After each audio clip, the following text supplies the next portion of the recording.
Dangerologists, and welcome to this week's Danger Desk. And let me begin by warning you that this episode is particularly terrifying.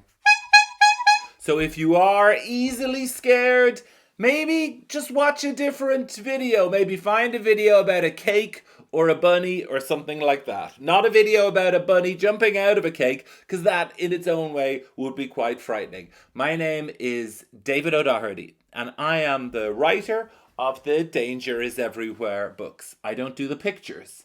My friend Chris Judge does the pictures, and unfortunately, Chris can't be here this week. Oh my goodness. He's had another one of his accidents. So he got a new bike for Christmas, but he didn't realize that it was an electric bike, and he went off for a cycle, and he must have clicked a switch or something, and suddenly the bike went woo, and he wasn't ready for it, and so he's still going. He's going due west across the country, through gardens and fields, across motorways. He doesn't know how to stop it, so if anyone sees him, just try and just very gently push him off. I wouldn't mind, but this is something that Dr. Noel has warned us about so many times, because Dr. Noel considers bicycles to be the most dangerous form of transport. What are the other dangerous methods of getting about the place? Well, Dr. Noel has done this graph for you all, starting with the least dangerous methods down here, and they are crawling, obviously, walking, I guess that's walking slowly, and then things start to get more dangerous as you go across, from not especially dangerous to getting a bit more dangerous, to the right up to rad, really awfully dangerous then. So as we go across, we go skateboard, aeroplane, toboggan, piggyback on another human, not on a pig. Then we go across rhinoback. Rhinoback is pretty dangerous. Rollerblading, he doesn't like rollerblading at all. Then jetpack, rollerblading while blindfolded, being fired from a cannon, strapped to a firework. Sharkback, that does seem dangerous. Giant wasp back, he really hates wasps. Then the two most dangerous are Segway, because that means you're a vampire, and then bicycle. Yeah, specifically, what are some of the bicycle dangers? Well, let's have a look. I think that Dr. Noel has laid them out very clearly. Some of the awful things that could happen. He doesn't even call them bicycles. He calls them terror wheelers. Here's some of the awful things that could happen. 1, you could fall off. 2, a wasp could fly down the front of your coat. 3, a bee could fly into your mouth, and so every time you blow your nose, honey comes out. Dr. Noel, I'm not sure that that's a real... Yeah, okay, fine, yeah. Your brakes could stop working, and you could cycle into the poisonous insect section of the zoo. Tarantulas, things like that. Sure, Dr. Noel, yeah. Your brakes would stop working, and you could cycle into a shop that sells plates and glasses and other small expensive things that can easily break. Oh my goodness, you'd have to pay for all the things you've broken. Your brakes could squeak, and all of the cats in the area, including tigers, panthers, leopards, etc., would think you're a huge mouse and come to eat you. Yeah, that's another worry. A boxer could hear your bell, ding ding, and think it's the start of a box. It could run over and be like, you know what I mean? And finally, you could cycle through somebody's washing line and end up with a sheet over you, and people would think that you're a ghost. These are the things that Dr. Noel worries about, certainly. Now, as I said, we'll get particularly terrifying now in a second, so let's just take a moment. Let's do a shy five. A shy five is similar to a high five, but high fives are too dangerous for Dr. Noel. He doesn't like the smack, like you could hurt the other person, like ow, you could miss the other person and hit a tree, and the tree could have a pirate sleeping at the top of the tree. So you're like, whoa, and then, you know what I mean? Or the other person could have their pet frog in their hand and you don't see it and you high five them and then bad news for the frog.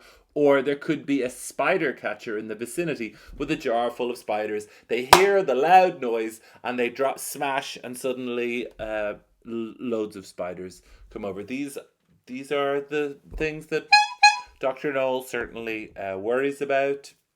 Today we're going to be looking at advice about avoiding angry and aggressive animal attacks. How do you pronounce that? That's the way to pronounce it. At home, you're in the bathroom. You're probably thinking, there's a few dangerous things in the bathroom. Maybe you could slip on water, or soap could fly out of your hand and get you in the eye. There's things that are much more dangerous than that. Number one, a shark could come up out of the loo. Now that's important. So you don't want to attract the shark. So firstly, never eat a sandwich while you're sitting on the loo. Secondly, when you're in the bath, always keep the lid of the loo shut, because it could jump. It could be like, oh, there's more water there, and jump in. So and if it does get in, you can squish shampoo in its eyes. That's the only chance that you have. That's bathroom danger. Other on your way to school danger, the bus stop cobra. I mean, if you're ever standing at a bus stop, always remember to check that it is a bus stop and not a bus stop cobra. Can you see how terrifying that is? Because what happens if it's a bus stop cobra? I mean, I'll only give you a glimpse of this, because this is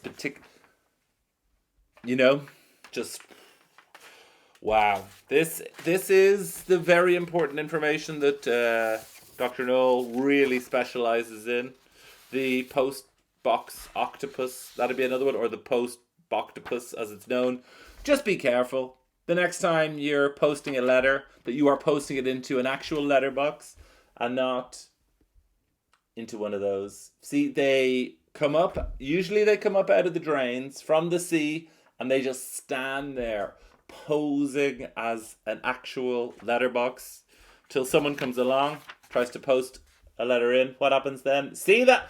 I think you can see what's happening there. Yeah? How do you get rid of a postbox octopus? Well, there's only one way, and that is because they have so many arms and legs. They're very tickly. So you gotta go ding ding ding ding ding and really get in under there. And see that will have the postbox octopus will be like, and that is when you have to run off.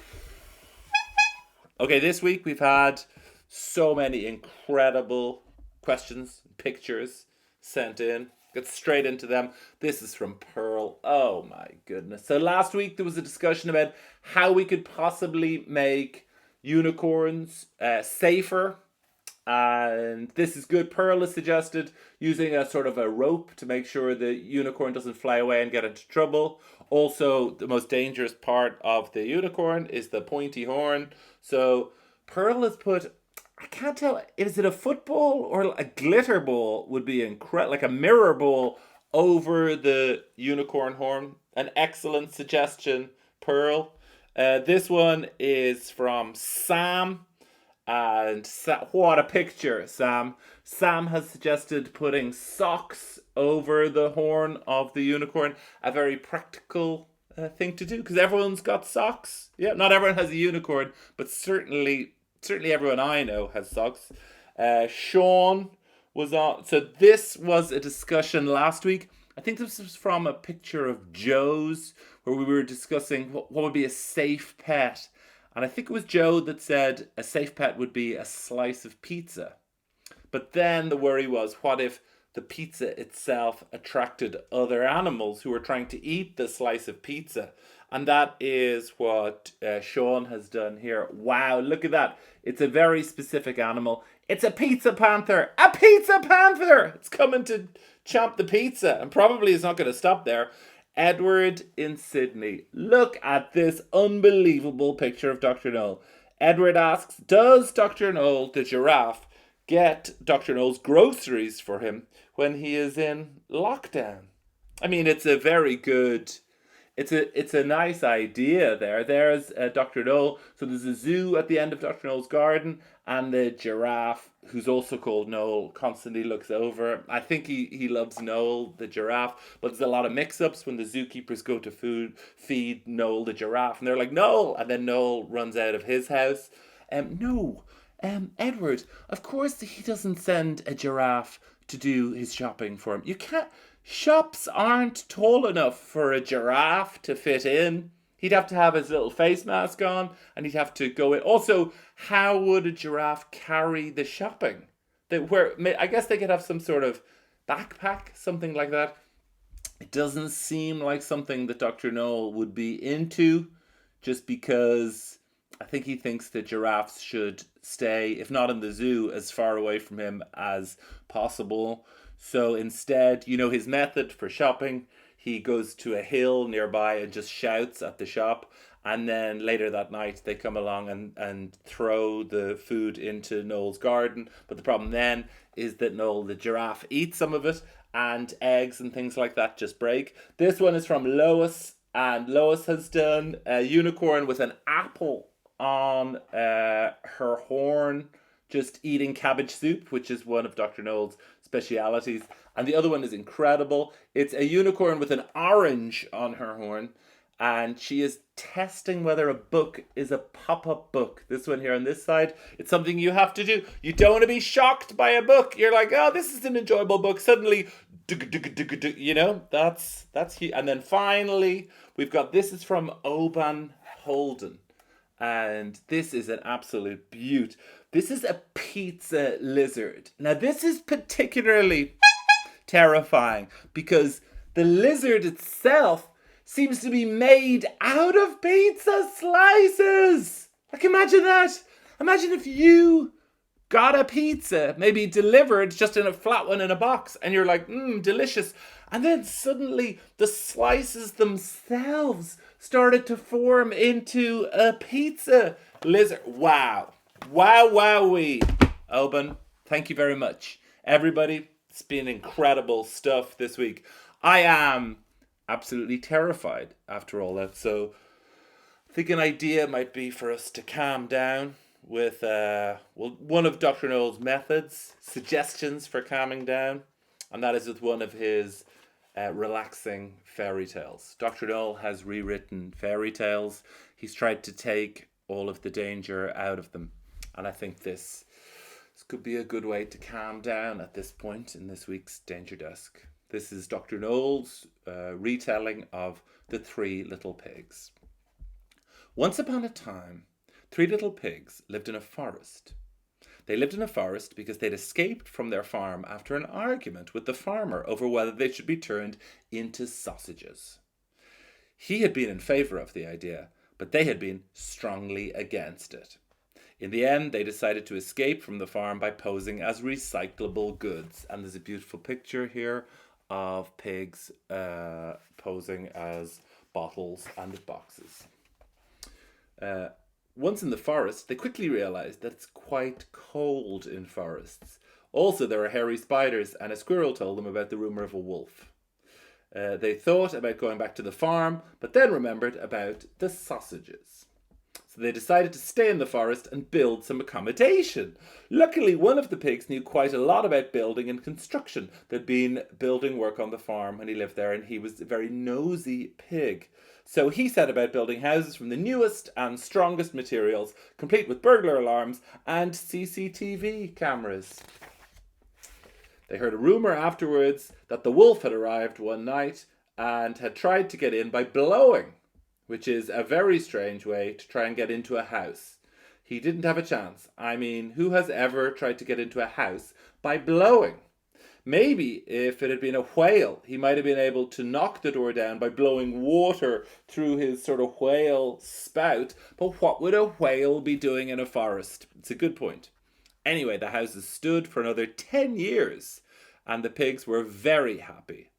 Till one day, a volcano erupted nearby, and the whole forest and neighbouring farms, including that of the farmer, got covered in lava, and the pigs ended up getting cooked anyway. Moral, don't build your home near a volcano because danger is everywhere. So, have we learned anything?